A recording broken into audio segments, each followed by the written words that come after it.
I'm debating about like putting makeup on or something, because this used to give me a reason to get out of bed for a minute, put makeup on, try to look nice.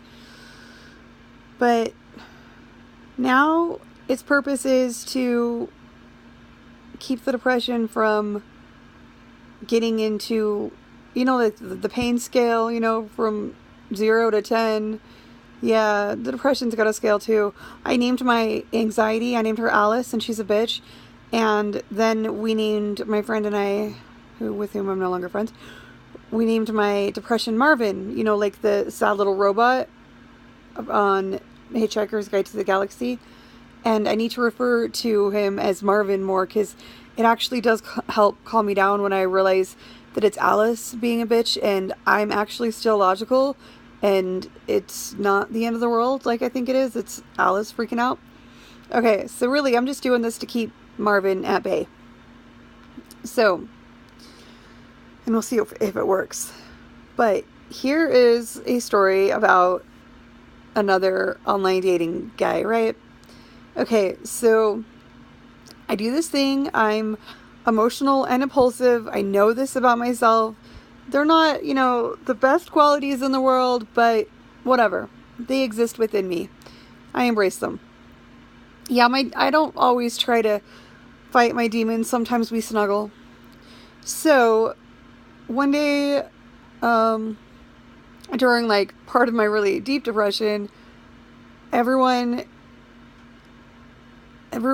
the people in my family are pissing me off, so I was in like an all or nothing mood and I just got rid of everyone in my family and my phone, all of their friends, pretty much anyone connected to my family, except the extended family with whom I didn't really know that well, so I didn't have a problem with. I know them better now, and I feel like I wasted a lot of decades by not getting to know them better. But anyway, so I give my number to this guy, and the next day he texts me, and I'm like, who is this? And he's like, don't you know? And I'm like, no, I deleted a whole bunch of numbers last night. I really don't know who this is. And he's like screwing around with me, and I'm like, is this Xavier? And he's like, oh, are you cheating on me? Do you have someone else? And I'm like, how can I be cheating on anyone? I'm not dating anyone. And I'm like, seriously, it stopped being funny like 5 minutes ago. Like, seriously. And he's like, well, who pissed in your Cheerios? And I'm like, seriously, it's not funny. Just, you're being a dumbass. Just tell me who you are. I don't even care anymore. And he kept it up for like 10 minutes, and I don't know why I continued to oblige him, because it was pissing me off. Oh, right, because I would go along to get along, because you're polite to men who make you uncomfortable. That's how I was raised. I was raised by June and Ward Cleaver, the Mormon version, so that's like June and Ward Cleaver to the 10th degree. Yeah, so you're polite to men who make you uncomfortable. You go along to get along. You don't rock the boat. P.S. I don't ever try to rock the boat. I try to set it right, and that rocks it, unfortunately. Damn my wanting men and women and blacks and whites and everyone to be treated like freaking human beings. Man, I'm a crazy bitch like that.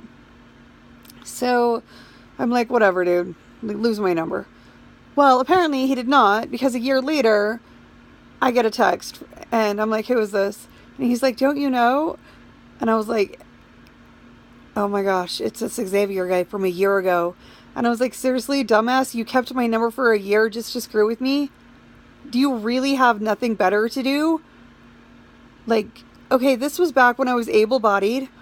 I now am not, and literally have nothing to do, which is why you're gonna have like 12 of these today.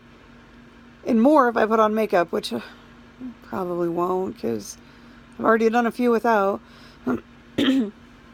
But I'm like, okay, now at this point in my life, I literally have nothing to do.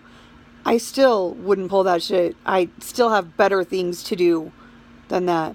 But I was like, dude, you're a dumbass, and I'm working, and so I blocked him and deleted his number.